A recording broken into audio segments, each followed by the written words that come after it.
So I've had the pleasure of being our client's people partner, meaning making sure people at all levels get the strategy, they hold the right beliefs and mindsets, and they have the capabilities most necessary for the strategy to be successful for 17 years.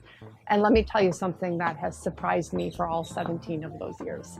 The very first question we always ask is, well, what are your expectations for this group of people and where are the gaps? And every single time we have received an answer, which is a competency model. And I have not seen one that has less than 40 or 50 behaviors, that is not filled with generalities, and makes it look like every single bullet on this giant sheet is equally important. Okay, so the question is, when one pays for a competency model, what do they get? First of all, you get a holistic look at supposedly what makes a good leader. Now, people are people, and human beings have human needs, which are universal and common. The problem with the statement of a holistic look of what makes a good leader is that we know leadership is relentlessly contextual. And what the leaders at a big multi-billion-dollar retail company have to do in the next 12 to 18 months to be successful is fundamentally different than what's most important for the leaders in a SaaS company and those from a financial services company. And to not draw attention to that or to honor that, I think is wrong. In fact, I think it's irrational.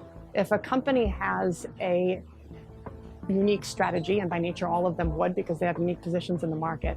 So you have a unique position in the market, therefore you have a unique strategy. It would be irrational to apply a standard set of leader expectations for your people.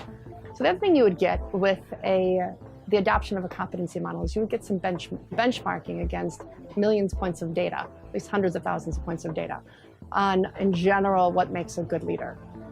But the more important question is, what do you need your leaders to do the most right now, given the future direction of the company? It's not a backwards look or a set of capabilities that got you here, and that's where all the research is based on. It's most importantly what's going to drive the strategy forward and what's unique given your culture and your business model.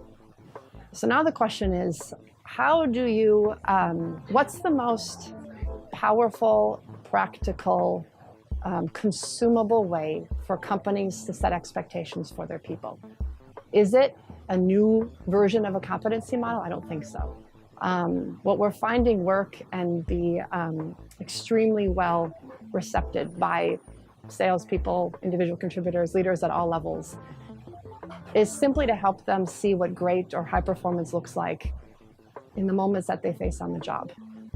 So everybody over the course of a calendar year or a fiscal year or a 6-week agile sprint or a season in the life if it's a retail company finds themselves in both pivotal and daily moments. The pivotal moments might be more things where perhaps the inherent tensions of the company strategy most manifest. The daily moments are really small things of interacting with your team, with your peers, with different leaders in the company.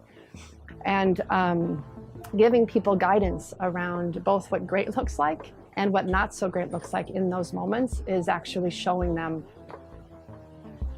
what the expectations are for the company and what's most important given the strategy and the unique culture of the company.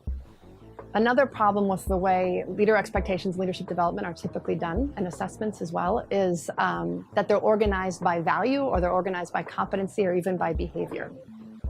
But in reality, we live in moments, not one behavior at a time or one value at a time. And so you can imagine a moment that's a strategy planning meeting, or another moment when the customer asks you a question about a shift in the market and you have to have an answer. We pull on multiple values and multiple capabilities and behaviors all at once to do our best in that moment. So it's a much more practical and realistic way to organize expectations, assessments, development, and coaching are the moments that people face on the job.